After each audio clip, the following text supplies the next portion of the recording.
Hey there. We're going to talk about breathing, okay? Not some lazy way like that, but more specifically the power breath in ballistics and when you should do that.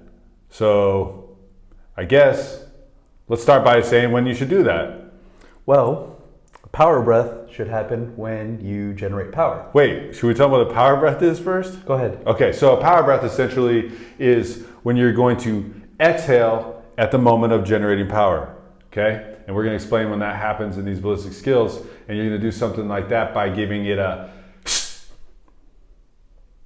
pretty much like that, not a you're going to breathe out forcefully enough to where you contract those abs so you get a little bit more bracing and then can transfer the power. The basic idea is we want to have a forceful exhalation which will activate the abdominals at a moment where we have enough intra-abdominal pressure, intrathoracic pressure. So think of it as a quick breath out to activate the abs while you also have enough air in your lungs. If you have completely exhaled, that you got nothing there. Okay, so you need to have this forceful power breath while you have enough air in your lungs. That's the basic idea. When is this going to happen? It's going to happen again when you generate power. When are you generating power, and what does that mean specifically? Because we coach a range of people, and sometimes that breath is late, sometimes that breath is early. It's not going to be effective unless it's in basically a particular zone. So Jeremiah's going to line up, and we're going to pretend like he's doing just a regular two-arm swing. We'll do a two-arm swing. Now, as he's got his swing up here and arms come back into this back swing here, what's going to happen is his hip is going to slide back behind him.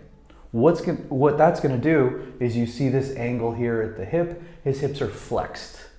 When his hips are flexed, the muscles on the back side are going to need to stretch, get eccentric, okay? Still contracting, but eccentric. So those hamstrings are going to need to stretch. As he shifts back even more, gets that stretch, the hamstrings are going to contract reflexively. That's your stretch, shorten cycle, okay? At that point, he's going to start to come forward into the next swing. Now, if he does this power breath back here, right? Let's say theoretically he's generating power. Power force needs to go into the floor, always into the floor. Without the floor, nothing happens. So if he puts force into the floor, that happens. You see the back lifts. His force is not in a position where it's going to actually propel the bell. He's going to lift straight up, no good. That power breath would be too soon because he can't generate power yet. Now, conversely, if he's waiting until he's right about here as the hips come through and then he's doing his tss, he's already generated his power. I mean, that's like 99% of the way done. Swings, cleans, snatches, whatever it is, especially these predominantly horizontal ballistic skills. We like to tell people 99-1. Yes, you're using a little more of your body, but you want to think 99% legs. As much of your legs as you can possibly use. So if the legs are propelling the bell, okay, if that's what's making the bell move, and you're only breathing when you're 9/10 of the way done through the power phase, doesn't really make sense. That breath is too late. So if he's all the way back here, it's too early. And then if he's here, he's come up a little more, he's too late. So the sweet spot is going to be in between, probably right about there. Now, if we look, straighten your knees, good. So if he does this at the same time as he brings his hips up, he's going to actually be able to put force into the floor. You can feel your hips kind of over your feet. Mm-hmm. So what we're really looking to do, when you hear people talk about ballistics, everyone's talking about glutes, glutes, glutes. Your glutes don't activate until you come forward into the movement. So this is all pre-stretch, this is hamstring. Glutes aren't going to activate. As he comes forward, we're probably right about here. There's going to be a co-contraction of his quads and his glutes. That is going to power him up. Again, we've talked about this before. The torso is the thing, the spinning of the torso. His torso going from here to here is what's really making the arms and that bell move.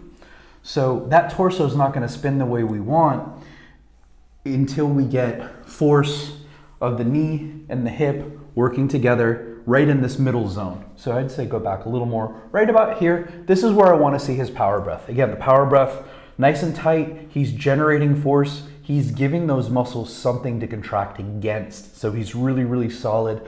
This is where I want to see the power breath. Okay, back here, too early, here, too late. So you will feel as you develop an awareness of this, you will feel the point where you can really, really generate breath. And a simple way to practice this, forget about the kettlebell, just jump. Find the different angles, find the different positions and jump. Don't worry about the bell. Focus on finding that power breath at a moment where you feel you're over your hips. Too far back, too far forward, or too early, too late. That's where you want your power breath. At the point where you're generating the most power and you need the most stability in order to transfer that power to the bell.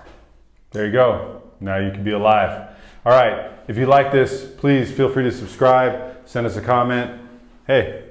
And generally follow us on all places where you would follow somebody. Okay. We're there. Stay strong.